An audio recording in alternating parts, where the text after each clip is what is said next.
Every day we clear our plates. Farms toss trimmings, cities flush, and most of it disappears. But under the surface, something is quietly transforming, just using waste, time, and a little science.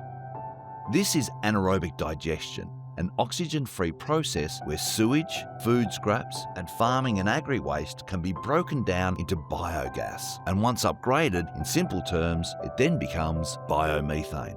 Anaerobic digestion is just like a human stomach. It's taking food in with a whole bunch of microbes in there, and it turns it into gas and waste. Food scraps, grass clippings, sewage waste can be converted into energy and used right here, right now. The process might sound a little dirty, but in fact, it's cleaner than you might think. It's local and already flowing through pipelines in places like Europe, the UK, and the USA. And it's emerging here. Yeah, I think what makes biomethane so scalable is the abundant organic waste and residues that are available. So from food scraps to sewage waste, or just the huge volume of agricultural organic waste and residues. They're all available, it's just currently they're not overly well utilised. So now we have an opportunity to collect that, recover that energy, and really displace those hard to electrify sectors. I'm really excited about the potential for biomethane to really complement renewable electricity in helping to decarbonise energy usage right across this nation. In this episode, we lift the lid on this invisible process and show how Australia is learning how we can turn leftovers into lifeblood. When people actually sit down and talk about it, they get it. There's just not enough awareness about how our waste can be utilised.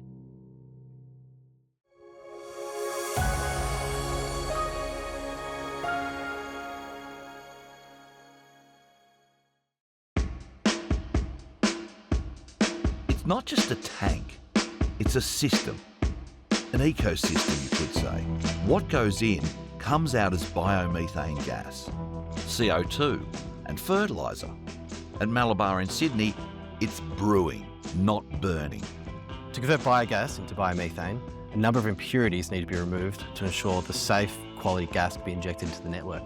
The first stage is removing the moisture, and to remove that it goes through a chiller.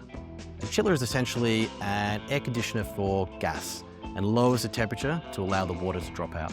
The second stage is removing chemical impurities such as hydrogen sulfide, volatile organic compounds, and siloxanes. The gas passes through a carbon bed which removes those impurities from the gas, leaving just methane and carbon dioxide in the gas stream. The next stage of the process is removing carbon dioxide, separating it from the methane. This uses membrane technology which leverages the difference in molecular size between carbon dioxide and methane. It's like having a net and throwing a whole bunch of balls on the net, basketballs and golf balls. It allows the golf balls to fall through and basketballs to stay on the net. This works exactly like the human body. It's digestion. Just like your gut getting to work, microbes break things down, gas gets released, and the leftover byproducts can get used again. The difference, this stuff can power places, not just people.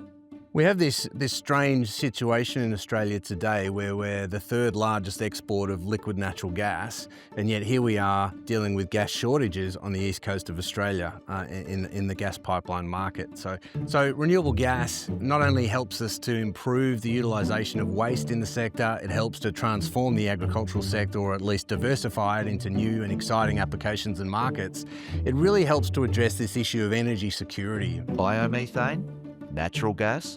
What's the difference? The difference between biomethane and natural gas is its carbon origin. Natural gas has been stored in the ground millions and millions of years, from the dinosaur time, the breakdown of organic material, and has been trapped in the Earth's core. Biomethane, on the other hand, is capturing the organic breakdown of materials that are currently all around us. Food scraps, agricultural waste, and wastewater. There's already carbon in this feed, this material, and by using biomethane, that carbon is released back to the atmosphere. There's a natural amount of carbon that exists in the atmosphere, and it's actually needed in order to sustain life. Think of a carrot. A carrot, when it's growing, it absorbs carbon from the atmosphere, it uses it for photosynthesis in order to grow. But then when the carrot starts decomposing, it releases that carbon back into the atmosphere. That's the natural carbon cycle. So there's a natural amount of carbon that exists in the atmosphere. Now, the advantage of biomethane is that you can directly substitute the usage of natural gas by biomethane. 17 to 18% of all the CO2 emissions we generate when we produce steel is generated by the usage of natural gas. And instead of using a fossil fuel-based energy source, we can use a circular-based energy source for the waste of all the material. And for us, the source of generating biomethane is aligned with our circularity model, which is reusing waste to generate this biogas. So it fits all the purposes. That means no net increase in CO2 when biomethane is combusted, just smarter reuse.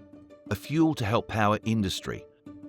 A byproduct to grow our next meals, from waste to fuel to food. From pipe dream to pipeline. The gas industry is something that's going to be a long term as part of our energy transition. But what's interesting as we start to become more involved with bioenergy and it being a circular economy, it starts to expose us to a number of other, collaboration with other industries. We just observed the significant partnerships that we had with wastewater, as well as, the waste and agricultural industries all becoming involved in it. This partnership allows for distribution and transfer of resources, upskilling, rather than just coming from that gas industry. There's been a bit of talk and a bit of doubt. Is there enough supply to make this work? It's a fair question. So let's try some myth busting. Europe isn't theorising biomethane, they're scaling it. In 2023 alone, the EU produced more than 4.9 billion cubic metres of biomethane, enough to cut nearly 15 million tonnes of CO2. And countries like Denmark, they're leading the charge. Their national gas network is already made up of around 40% biomethane, powered by farming waste. By 2030 to 2034, their energy network operator, Energinet, estimate they will reach 100% renewable gas in the network. That's not just ambition, that's action.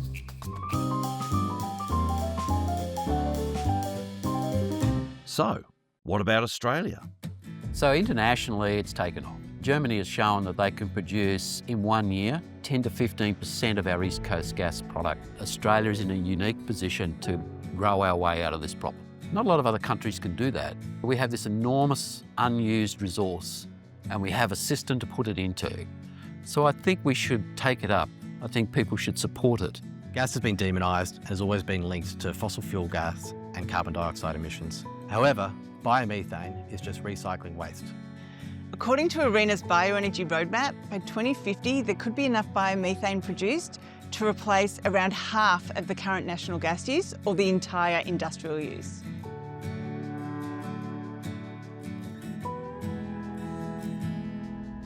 This isn't just potential renewable energy, it's a circular economy in action.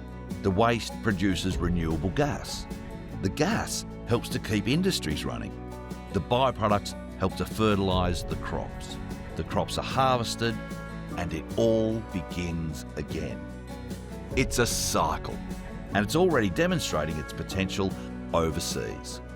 If I think about, again, where this works well overseas, biogas is part of the landscape in a lot of agricultural parts of countries such as in Northern Europe, in China, etc. So certainly there's an opportunity for this to become a more recognisable and integrated part of an agricultural landscape. It fits quite neatly into a farming kind of community. It's a low pressure, relatively low temperature process. It's not a high temperature or refinery type thing that you look at. It's a passive, quiet, technology that just nestles neatly into an agricultural landscape.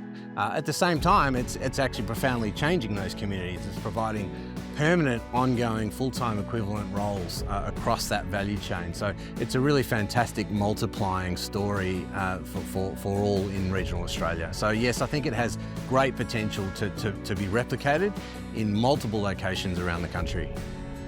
I swear when I first heard about all this like biogas kind of stuff, I thought, oh yeah, it's just like a marketing ploy or something like that. But this is actual low carbon footprint kind of stuff. It's really cool. And the best part, it could flow through networks and infrastructure that we already have.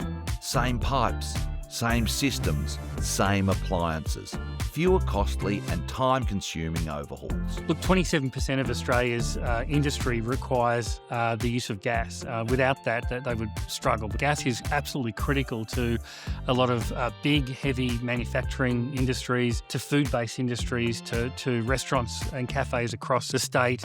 I think that's a really good idea, because in the end, what the government try to do and the business do is for community.